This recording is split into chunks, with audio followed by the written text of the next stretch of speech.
One film that I realised that I've never seen to date was an Elvis movie.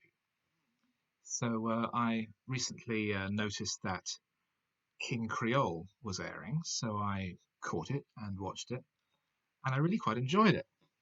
Um, Elvis plays a high school dropout who works in a nightclub, and it's noted that he has a talent for singing.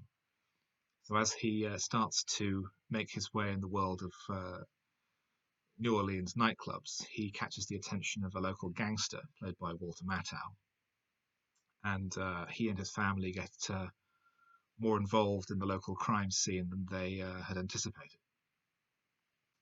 Um, it has quite a pedigree, I mean, as well as obviously Elvis and Walter Matthau. It co-stars Carolyn Jones, who played Morticia in the Addams Family TV series, and it's directed by Michael Curtiz, who previously directed Casablanca.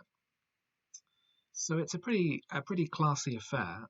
Elvis actually was able to get a 2 month deferral of his enlistment in the army in order to finish making the movie. And Curtis decided to shoot it in black and white to give it a bit more uh, character and flavour. And it really manages to capture a sense of what the uh, nightlife of New Orleans might be like, the nightclubs and the just the mood and the atmosphere and the smoke and the smells and the senses and all this kind of thing.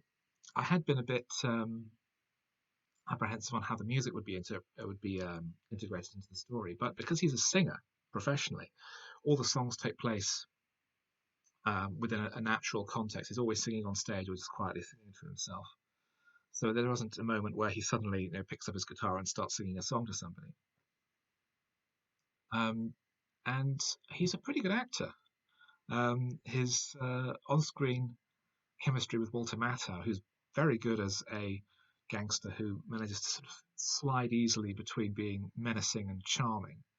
There are moments where he's very pleasant and gregarious, but then he hits someone with a chair. Um, they work extremely well. They complement each other very well on screen, and Elvis really portrays the inner turmoil and the mixed upness of the character, of almost a James Deanian style figure of oh adults just don't understand. I'm trying to make my own way in the world, and they just want me to adhere to their own ways of doing things. Um, and so I enjoyed it very much. I'd be interested in seeing some more of his better work. It was apparently his favourite role because it really sort of gave him something to work with, and he had a good director and good actors working with him, and they weren't just turned out jukebox musicals as they were later in his career. So yes, I'd recommend King Creole. I think very highly, and see what else his catalogue has to offer.